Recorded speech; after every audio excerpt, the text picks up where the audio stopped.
find a mentor who has built a machine similar to the one you want to build. Welcome to Unstoppable Podcast with Harry Sardinas, inspiring conversations with influential millionaires, investors, thought leaders, entrepreneurs who are making a massive difference with their innovative products and services, and sharing the challenges and wisdom of how they sold their first million.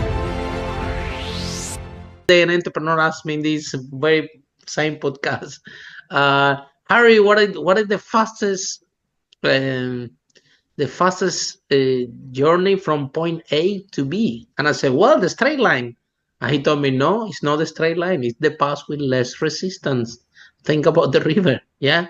But then let's talk about the first point. I love that, actually. Like, it's not necessarily right? A straight line. It's brilliant. The guy, I still repeating the story, and I need to contact. It was in this podcast. I need to contact you guys. And man, this analogy you make, I love it so much. It's so much power in this thing that you just. That question you asked me that day, then I saying everywhere.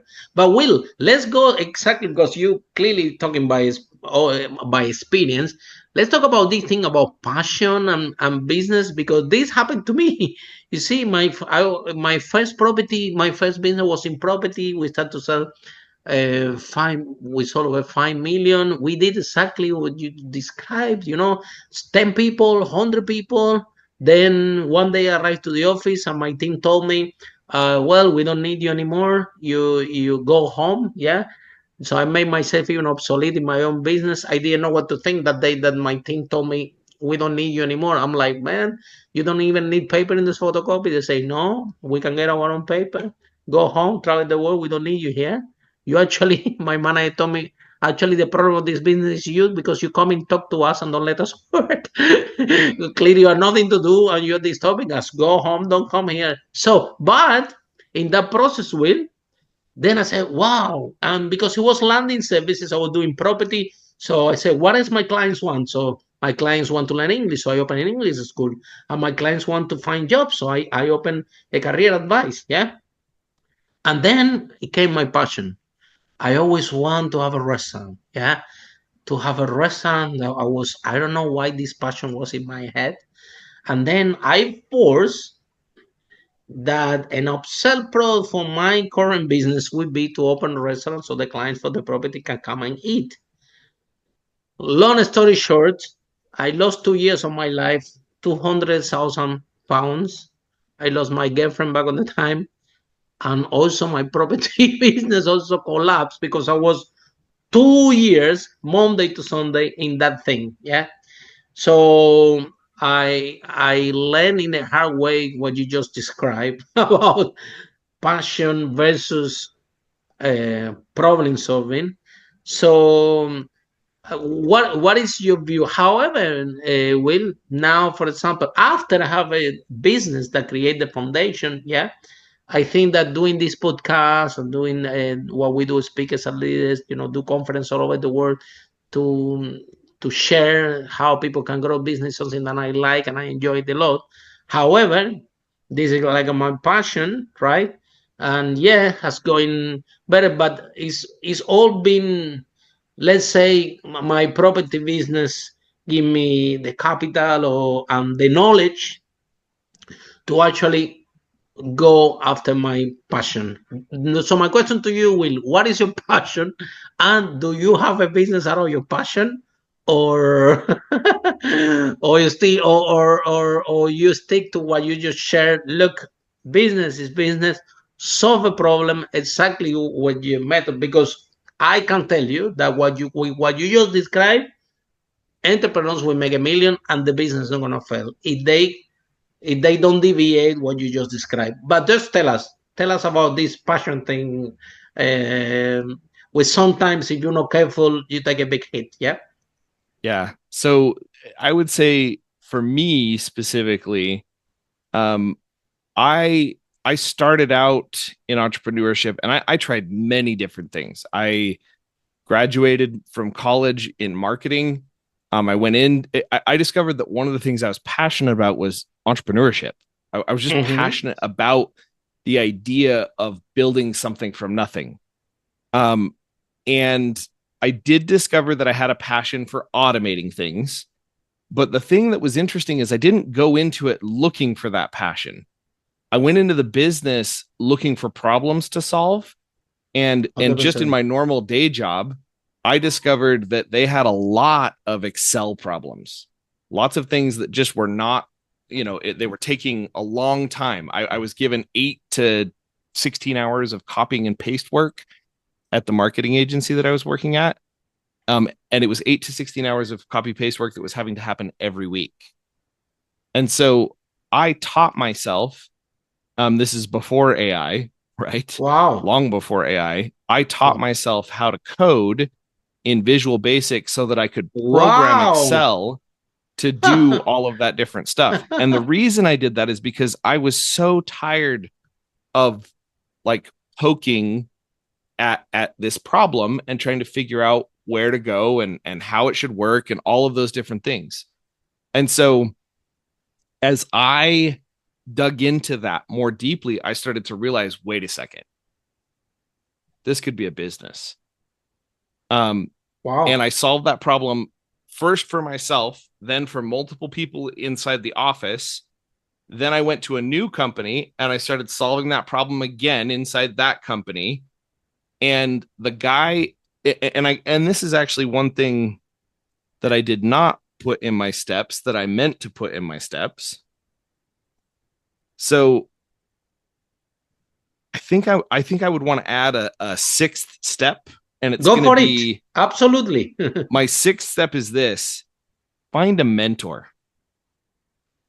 I tried to build my first company by myself. I failed miserably. It was a marketing firm. I kind of did have a mentor, but he hadn't ever built a marketing firm. I hadn't ever built a marketing firm. He'd done a print agency, like doing print and print running and all of that kind of stuff, but he'd never done a marketing firm. Right. And when I dug into that, I realized, wait a second, this is not working, and it's not working because I've never done it before. And so when you find a problem to solve and then you solve it for that one person and charge them, I think step 3, rather than go solve it for 10 people, is find a mentor who has solved this problem or built something like what you want to build. So like going back to that accounting firm, like I help accounting firms scale their businesses. Go find someone who has built a services agency. Doesn't have to be associated with accounting, doesn't have to be associated with anything. Just what are you building? Is it a staffing company? Is it an e-commerce business? What are you building? Go find someone who has built one of those and invite them to be a mentor. And a lot of times it's just as simple as, hey, I'll give you 1% equity and I want to have a monthly meeting with you for an hour where you just tell me what I'm doing wrong. And there are a lot of really smart people out there who will give you 1 hour of their time in exchange for 1% because they're risk takers.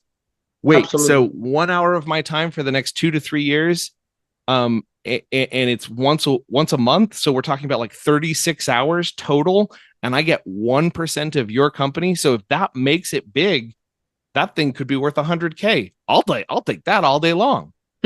So especially if you find somebody who has done it before, a lot of times they really enjoy being the expert. 100%. And so you bring them problems that they want to solve. So that's I'm inserting a new step there.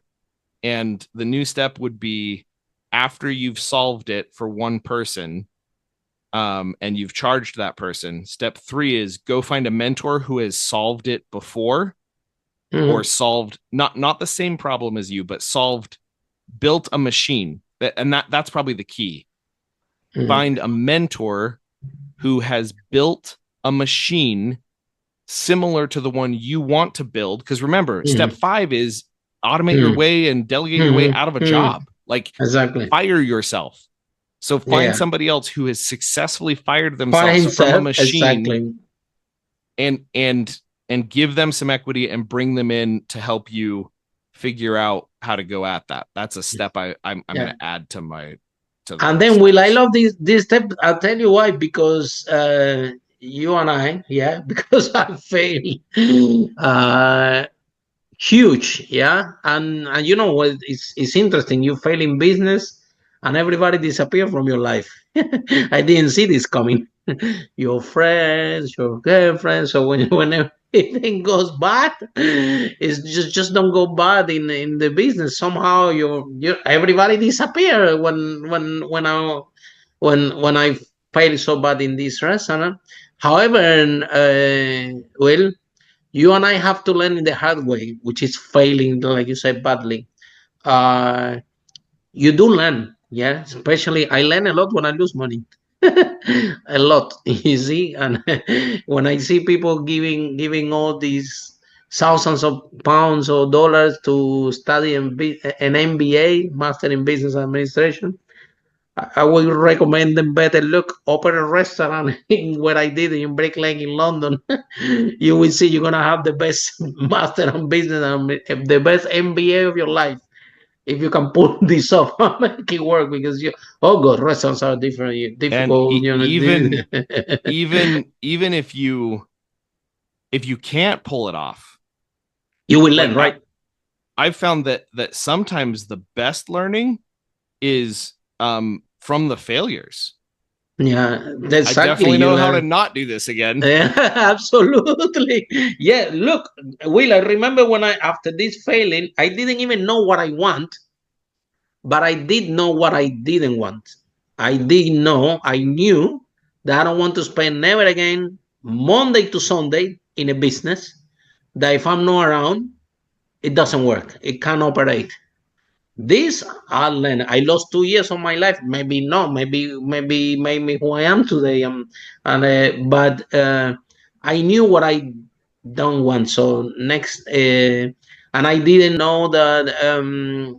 So I wanted to start up businesses after this big failure in a different way. Follow us for more interviews with world's most influential, audacious entrepreneurs that overcame challenges and adversity, providing you with the blueprint of how they sold their first million so you can grow your business exponentially.